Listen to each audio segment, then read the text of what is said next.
দেশবাসী আসসালামু আলাইকুম। এটা হচ্ছে একটা বাঘার আইল মাছ।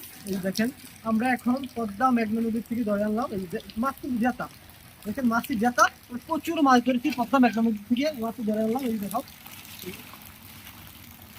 তরতাজা মাছগুলো আমরা পদ্মা মেঘনা থেকে ধরে আনলাম মাত্র। ইনশাল্লাহ আমরা অনেক মাছ ধরবো। আজকে শখের বসে আমরা নদীতে গেছিলাম মাছ ধরতে। দেখো দেখো একেবারে নদীর থেকে, নদীর কাতলা। এটা হচ্ছে পদ্মা নদীর কাতলা মাছ, খুবই সুন্দর খুবই সুন্দর। এই দেখেন এটা হচ্ছে সিলভার কাপ মাছ পদ্মা নদীর, এবং আমরা অনেক নীল খাই। এটা কি নীলকা মাছ? আরে বাহ কি সাইজ, মাশাআল্লাহ কি সাইজ। 6 কেজি হবে এটা, না বেশি হবে। এই দেখো এদিকে দেখাও, এদিকে দেখাও, এদিকে দেখাও, এই যে দেখাও এগুলো, এই যে এগুলো ধরে রাখছে। এই যে একটা মাছ দেখো, বাগায় বাগায় বাগায় এগুলো আমরা নদী থেকে মাত্র ধরে আনলো।